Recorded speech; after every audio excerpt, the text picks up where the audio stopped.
Hi, good morning. Today for First Chapter Friday, I'm going to read the first chapter of One Crazy Summer by Rita Williams Garcia. Chapter 1, Cassius Clay Clouds. The good thing, the plane had seat belts, and we'd been strapped in tight before takeoff. Without them, that last jolt would have been enough to throw Vonetta into orbit and Fern across the aisle. Still, I anchored myself and my sister as best as I could to brace us for whatever came next. Those clouds weren't through with us yet, and dealt another Cassius Clay left and a right jab to the body of our 727. Vonetta shrieked, and then stuck her thumb in her mouth. Fern bit down on Miss Patty Cake's pink plastic arm. I kept my whimper to myself. It was bad enough my insides squeezed in and out and stretched out like a monkey grinder's accordion. No need to let anyone know how frightened I was. I took a breath, so when my mouth finally opened, I'd sound like myself and not like some scared rabbit. It's just the clouds bumping, I told my sisters, like they bumped over Detroit and Chicago and Denver. Vonetta pulled her thumb out of her mouth and put her head in her lap. Fern held on to Miss Patty Cake. They listened to me. We push our way up in the clouds get mad and push back, like you and Fern fighting over red and gold crayons. I didn't know about clouds fighting and pushing for a fact, but I had to tell my sisters something. As long as Vonetta kept her fear to one shriek and Fern kept hers to biting Miss Patty Cake, I kept on spinning straw, making everything all right. That's mainly what I do. Keep Vonetta and Fern in line.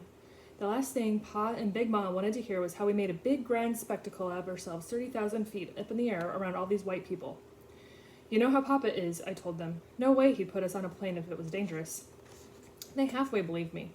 Just as I had that soft plastic arm out of Fern's mouth, those Cassius Clay fighting clouds threw our 727 another jab. Big Ma, that's Pa's mother, still says Cassius Clay. Pa says Muhammad Ali or just Ali. I slide back and forth from Cassius Clay to Muhammad Ali, whatever picture comes to mind.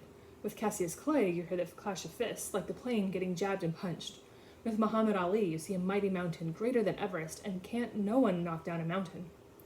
All the way to the airport, Pa had tried to act like he was dropping off 3 sacks of wash at the laundromat. I'd seen through Pa. He's no Vonetta putting on performances. He has only 1 or 2 faces, nothing hidden and nothing exaggerated. Even though it had been his idea that we fly out to Oakland to see Cecile, Pod never once said how exciting our trip would be. He just said that seeing Cecile was something whose time had come. It had to be done. Just because he decided it was time for us to go see her didn't mean he wanted us to go. My sisters and I had stayed up practically all night California dreaming about what seemed like the other side of the world. We saw ourselves riding wild waves and surfboards, picking oranges and apples off fruit trees, filling our autograph books with signatures from movie stars we'd seen in soda shops. Even better, we saw ourselves going to Disneyland. We had watched airplanes lift up and fly off into blue skies as we neared the airport. Every time another airliner flew overhead, leaving a trail of white and gray smoke, Big Ma fanned herself and asked, "Jesus, why?" Big Ma had kept quiet long enough. Once inside the terminal, she let it all hang out. She told Pa, "I don't mind saying it, but this isn't right. Coming out to Idlewild and putting those girls on a plane so Cecile can see what she left behind.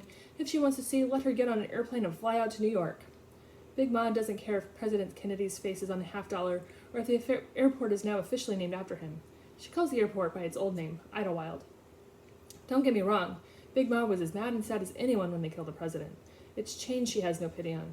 However, things are stamped in Big Ma's mind as how they will be now and forever. Idlewild will never be JFK. Cassius Clay will never be Muhammad Ali. Cecile will never be anything other than Cecile.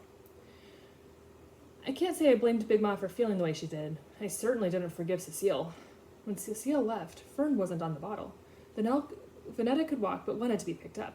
I was 4 going on 5. Pa wasn't sick, but he wasn't doing well either, and that was when Big Ma came up from Alabama to see about us. Even though Big Ma read her scripture daily, she hadn't considered forgiveness where Cecile was concerned. Cecile wasn't what the Bible meant when it spoke of love and forgiveness, only judgment, and believe me, Big Ma had plenty of judgment for Cecile.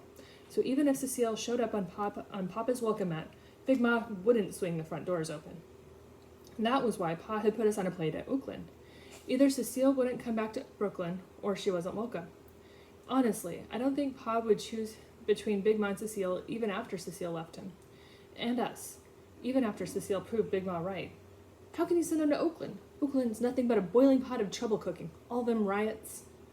Pa has a respectful way of ignoring Big Ma. I wanted to smile. He's good at it. A shrill voice had announced the departing flight to Oakland. All 3 of us had butterflies. Our first airplane ride, way up above Brooklyn, above New York, above the world.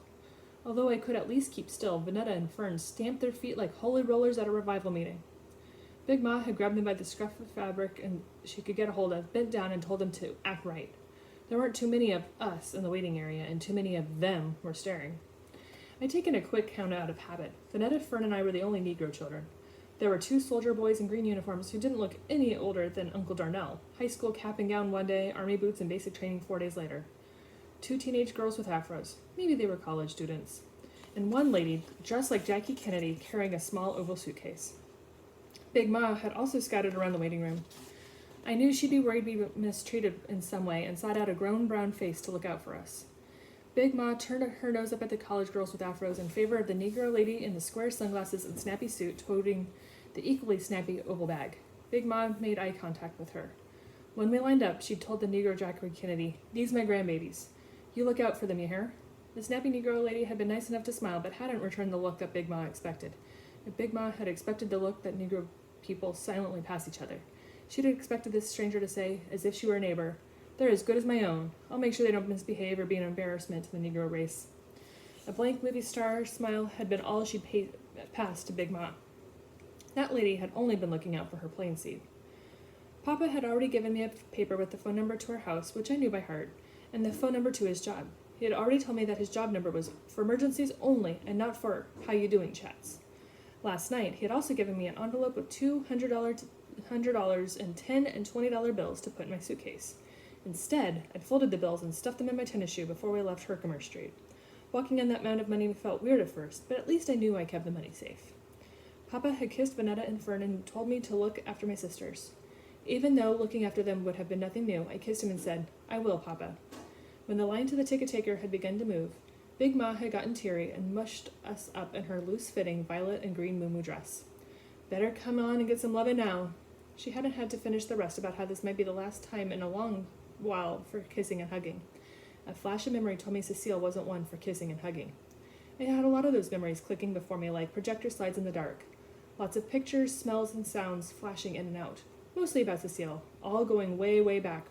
And what I didn't remember clearly, Uncle Darnell always filled in. At least Uncle Darnell always remembers Cecile kindly. And that's the first chapter of One Crazy Summer by Rita Williams Garcia.